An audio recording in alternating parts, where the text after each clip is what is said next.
Jamu adalah minuman tradisional yang berasal dari Indonesia yang terbuat dari bahan-bahan alami seperti rempah-rempah, tanaman obat, dan bahan-bahan lainnya. Teofilin adalah senyawa obat yang biasa digunakan untuk mengobati penyakit asma dan penyakit paru obstruktif kronis atau PPOK. Namun, teofilin sendiri bukanlah bahan jamu yang umum digunakan. Pengujian titrasi iodometri dilakukan untuk mengetahui apakah terdapat teofilin pada jamu dan berapakah kadar dari teofilin yang terdapat pada jamu.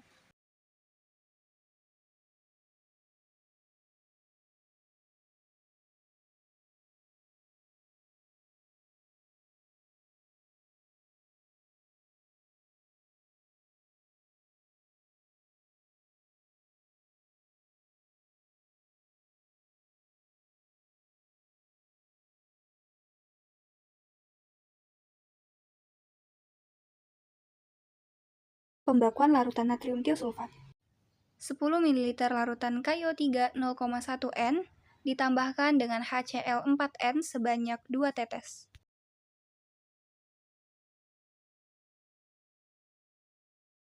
Kemudian ditambahkan dengan Ki sebanyak 0,8 gram.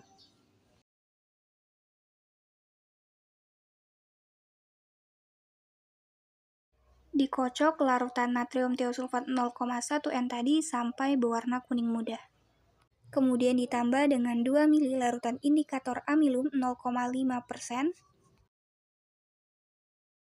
Dihomogenkan hingga larutan berwarna biru. Dilanjutkan dengan titrasi hingga warna biru tetap hilang.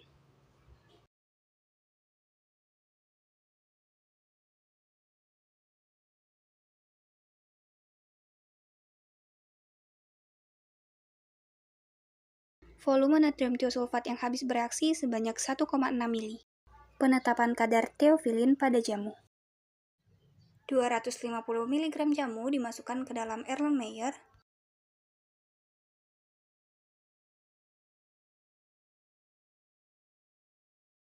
Dilarutkan dalam Aquades 20 ml.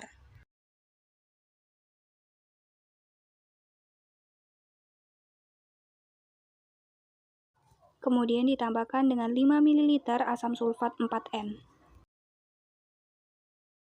Pada Erlenmeyer lain ditambahkan 50 ml larutan iodium 0,1 N dan juga 10 ml larutan garam jenuh atau NaCl dan dicukupkan dengan air hingga 100 ml.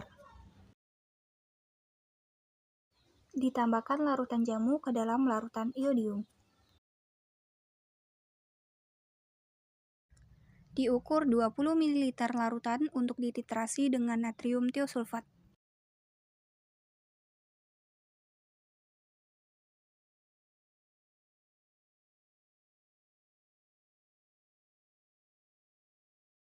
Titrasi dilakukan sampai terjadi warna kuning muda.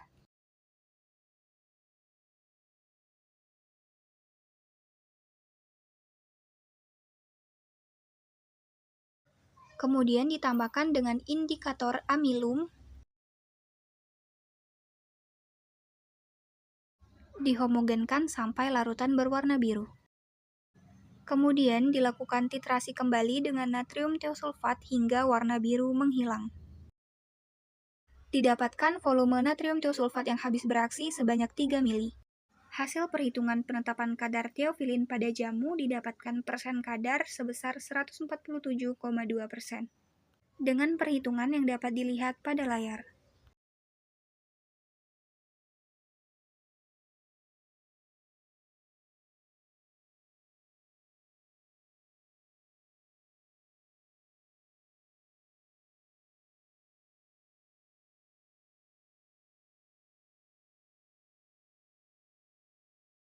Kesimpulannya, terdapat teofilin pada sampel jamu sesak napas yang digunakan.